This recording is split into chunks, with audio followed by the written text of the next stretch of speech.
Hey guys, it's Eli with the Polk County Library System Teen Department, and today I'm going to read you guys the beginning of Spinning Starlight by R.C. Lewis. This is a retelling of the classic fairy tale The Wild Swans, and let's go ahead and get started.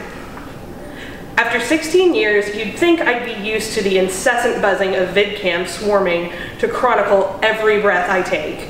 I'm not. Good thing, too, or I might not have noticed when one of the tiny airborne devices slips into the hover car with me like an errant bumblebee. I shoo it like the pest it is. The lights and hustle of Pinnacle blur by until the city thins, then disappears as I enter the country, or the closest thing to country you can find on Sampati.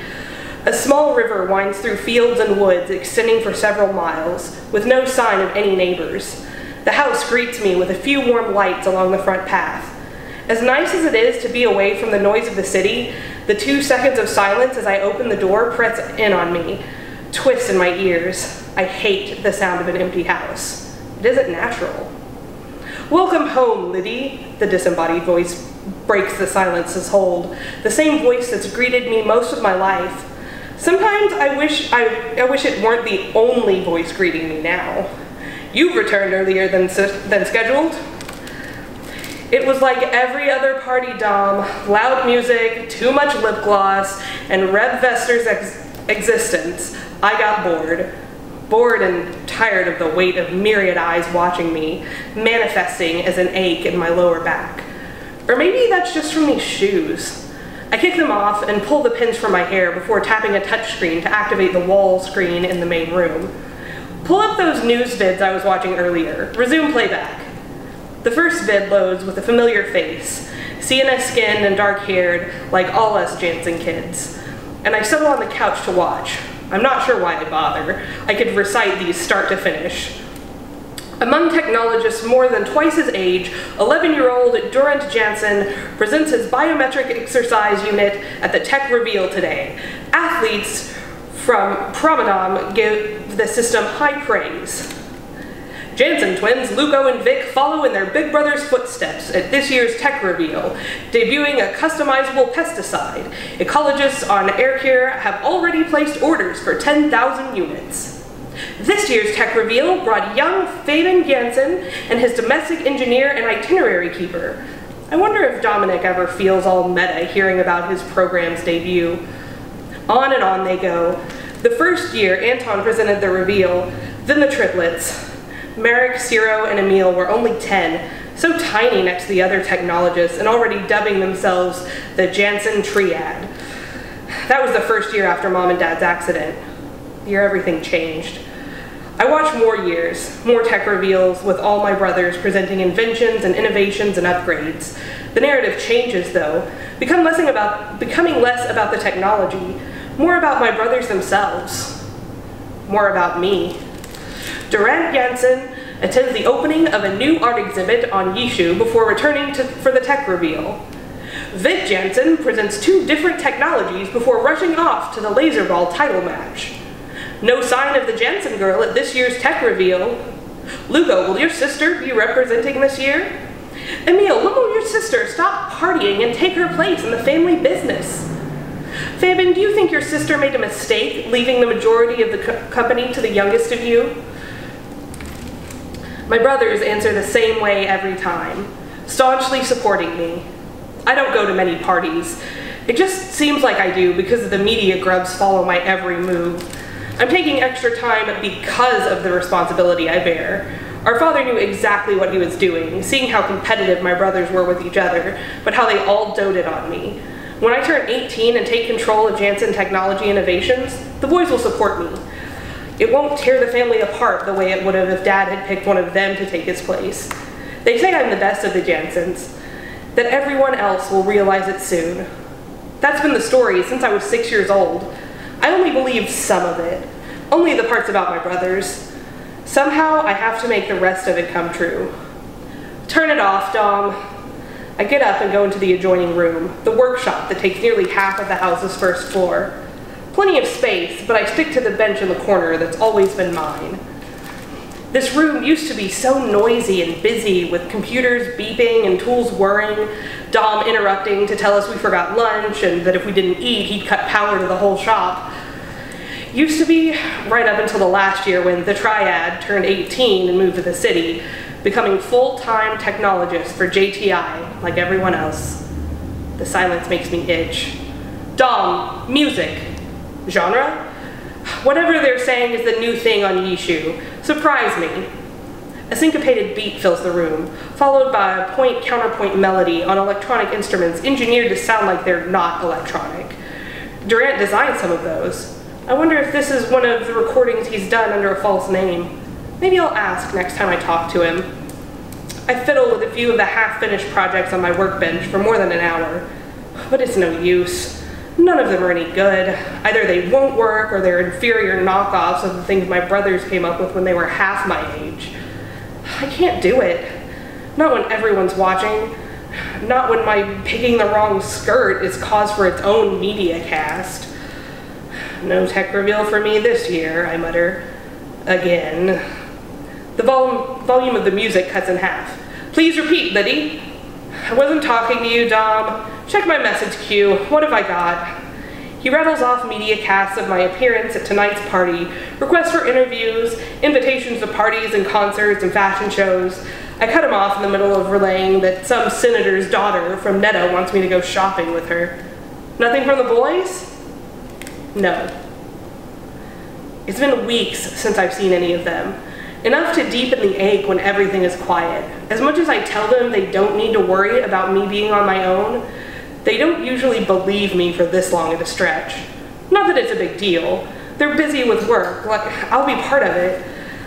If I can ever get my defective neurons to cooperate. Still. Dom, send a message to Emil. I'd like to see him. Emil's the youngest other than me. Not only will he drop everything, all my brothers would, but he'll tease me less for asking. Message sent. It's getting late. Time for bed? Not yet. Discontinue music. The house goes silent again as I tidy up my workbench, but I'm not sticking around long enough for it to bother me. I walk out of the back door, the grass of the yard cold on my bare feet. Luna Minor is straight overhead, giving plenty of light, and there will be even more when Luna Major rises in the next half hour. The night phlox is blooming pink and maroon, and the scent of flowers brings back memories of playing hide and seek when we should have been in bed. A time when wondering what we'd have for breakfast tomorrow was my biggest worry about the future. When the scarier future and potential failures were still far enough away to forget sometimes. I cross the yard into the stand of trees. Letting the sound of the river draw me, the grass gives way to smooth pebbles, warming my feet a little with the heat they've retained from the day. It's never silent out here, not even at night. The water rushes along, and nocturnal insects chirp and chitter, the noise wrapping around me, calming me. A little, anyway. The tech reveal is just 51 days away. Hardly enough time to create something groundbreaking when I don't even have an idea yet. My brothers would never say so. They'd never pressure me. But I know everyone worries that I haven't come up with anything to present. Ever. At this rate, I'll be as old as an average technologist at debut. The idea of someone saying the word average in the same breath as Jansen, and it being my fault, makes me shudder. I walk along the river's edge, hoping something will click.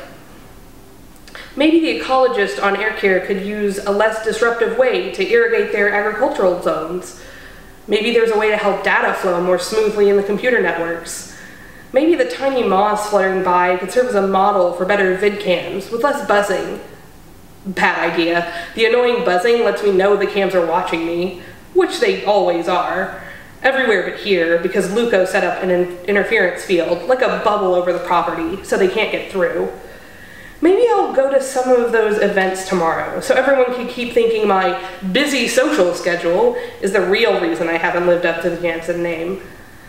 Dominic was right. It's late, and as nice as it is to walk down the river, it's not helping. I should get some sleep.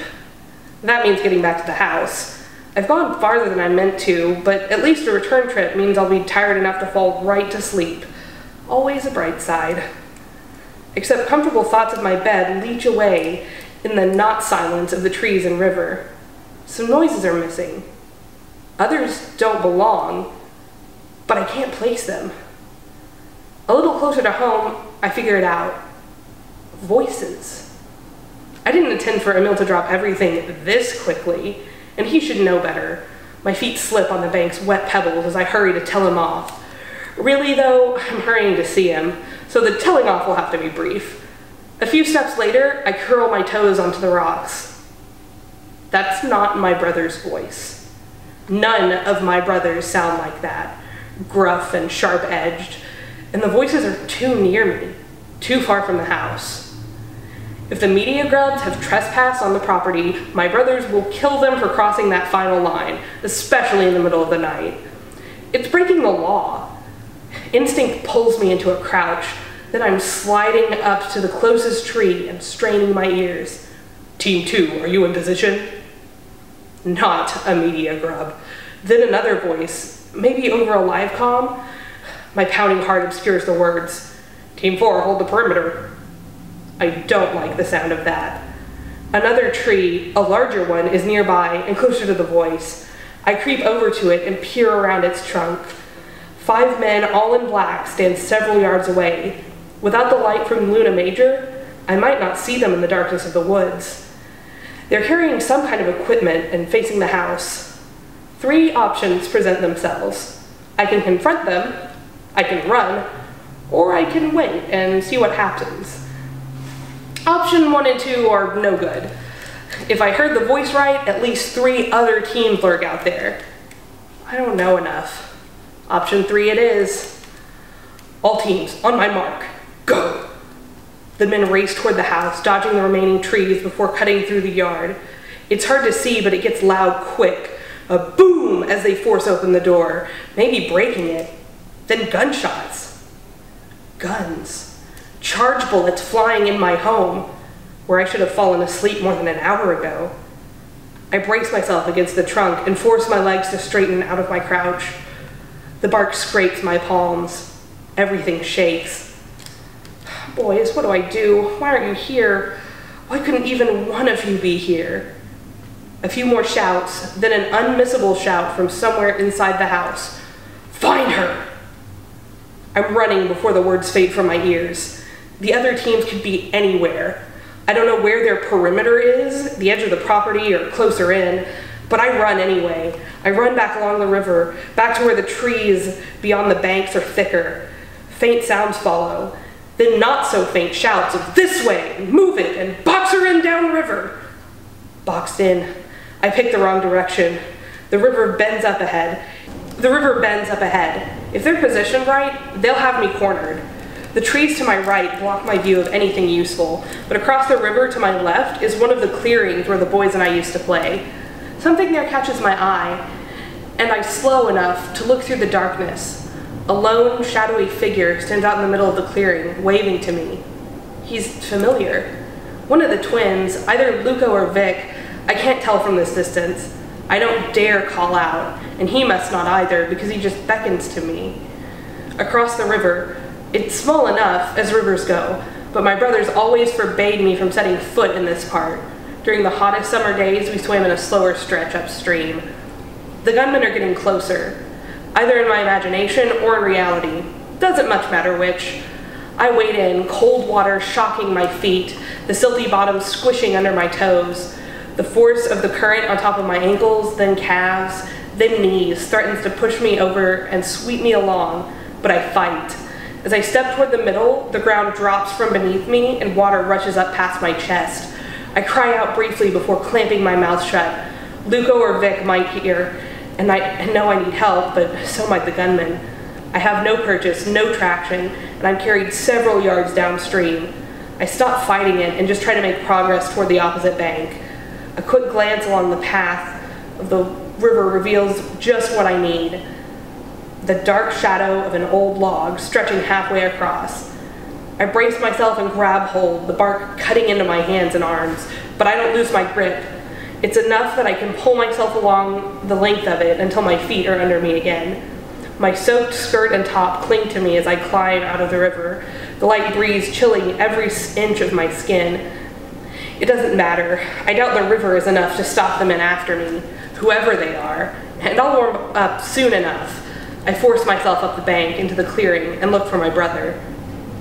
He's not there. I blink 3 times and rub the river water from my eyes. The light of both moons must be combining to play shadow games, but he's still not there. The ground is rougher, not smooth pebbles and soft grass like it is on the house side of the river, and I curse my bare feet, but that doesn't matter either. I need to get to my brother's, so I run again. Thank you guys for letting me read a little bit to you from Spinning Starlight by R.C. Lewis. To get the points for watching this one, you want to enter the code TECHNOLOGY in all caps, and that should show up somewhere on the screen too. Thanks you guys for tuning in, and tune in for our next one. Have a great day.